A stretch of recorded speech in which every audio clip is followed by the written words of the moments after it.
Hey everyone, Black Marla is back with a fresh batch of chilling tales. Enjoy the video. Hidden in the pines.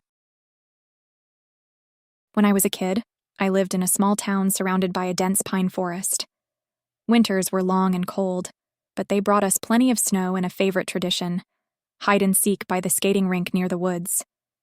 That night, we split into teams as usual. The seekers would count to 300 while the rest of us scattered into the woods to hide.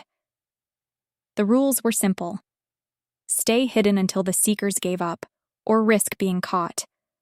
I was always competitive, and this time I was determined to find the best hiding spot. I ran deep into the forest, far enough that the noise from the rink was just a faint echo. Snow began to fall in thick, heavy flakes, and the world grew quieter. I found a leaning pine tree on the edge of our play zone, its branches drooping low to the ground. It was perfect.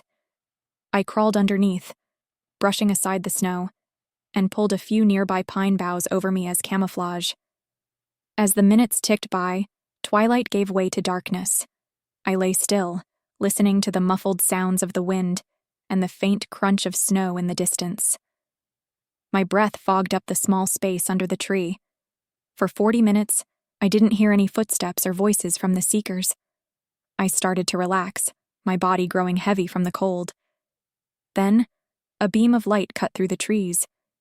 It was faint at first, just a flicker on the periphery of my vision. My heart leaped. Someone was close. I pressed myself deeper into the snow, trying to make myself invisible. The light moved closer, illuminating the ground with stark clarity. I could see the outline of a figure, its shadow stretching long across the snow. But something was off. The shape wasn't familiar. It was too tall, too broad. Definitely not one of my friends. I squinted, trying to make out the details. The figure moved slowly, deliberately, as though searching for something. The flashlight wavered, its beam casting eerie patterns on the surrounding trees. Whoever it was, they were closer now, and I could see more clearly. Their clothes were tattered and old, hanging loose like they didn't fit. A surge of fear gripped me. My friends would never play a joke like this, and no one from town would be out here in the woods at this hour. The man looked like he belonged to another time, like one of those strange, otherworldly hermits from old folk tales. I barely dared to breathe. I told myself it could just be a ranger or a worker. But what if it wasn't? As I adjusted slightly to get a better look, the branch beneath me gave a loud, sharp crack. The sound tore through the quiet like a gunshot. The figure froze. Then, slowly, it turned its head toward me. The flashlight beam swept across the ground, landing just inches from my hiding spot. My pulse pounded in my ears. For a second I thought I might pass out. Then the figure began moving. Toward me. I panicked. My hand brushed against a stick buried in the snow. Without thinking, I grabbed it and hurled it as hard as I could in the opposite direction. The stick hit a tree with a dull thud, and the figure stopped, jerking its head toward the sound. I didn't wait to see what would happen next. I scrambled out from under the tree, grabbed my flashlight, and bolted.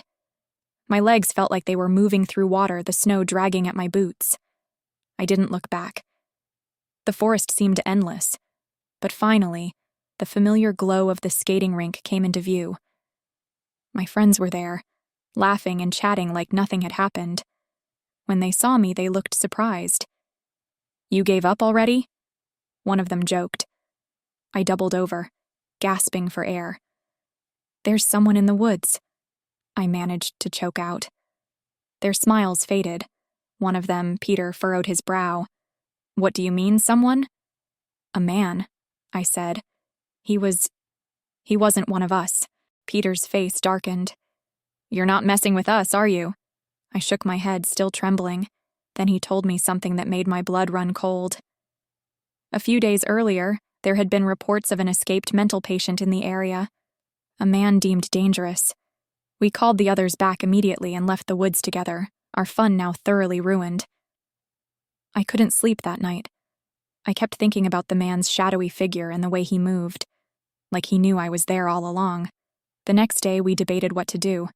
Part of me wanted to forget the whole thing, but another part couldn't shake the feeling that we'd narrowly escaped something terrible. In the end, We decided to stop playing hide and seek in the woods. None of us wanted to risk being the next person to meet him.